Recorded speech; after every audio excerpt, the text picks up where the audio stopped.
Chapter 6. The Great Miscalculation. Reading about how historical events change civilization is a deep well I love to drink from. But at times I hear myself yelling at the history books, "Check your map. You are going the wrong direction." There have been many pivotal moments in history where one turn changes the whole course of civilization.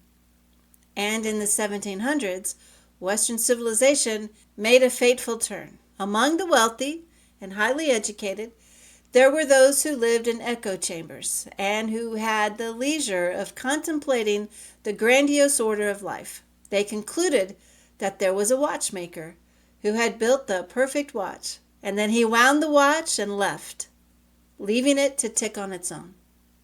They even believed this honored the watchmaker's genius.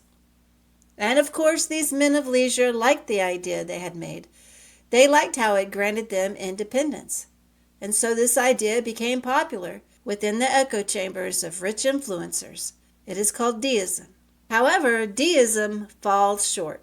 Those who believe it to be accurate do not fully understand their relationship with the watchmaker. They fail to perceive that the watchmaker was also the time within the watch.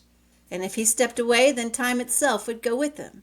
The watchmaker is coherent truth, which is the sustaining presence that causes all things to continually fit. By it, everything in the now is held in alignment.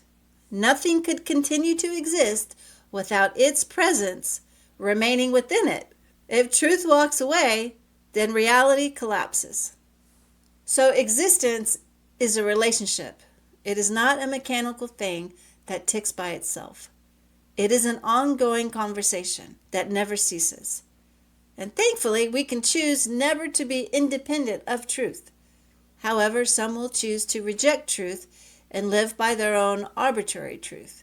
But our purpose is to have a relationship with truth and participate in its harmony. Its sustaining power is good, and by it, no one can claim superiority, because everyone can be a reflection of it. This is where the miscalculation began. When Deism was accepted, man's communion with truth was severed. Now man could believe that truth was something he could control. Truth was redefined as something that could be cataloged, observed, and tested, and anything that could not be labeled, weighed, or measured was conveniently dismissed as non-existent. Through empirical reasoning, man could now sit on the throne and rule in the watchmaker's absence, declaring reality is only material. This is why they like their watchmaker analogy. If man was an evolved animal, then the ruling elite now had a scientific justification for domination. And just like that, science became a new world system.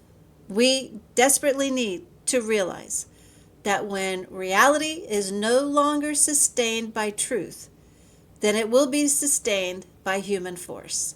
And this template is repeatable. The only thing that changes is the new justification. Royal blood, biological fitness, expert knowledge, AI prediction. And then I put a little philosophy 101.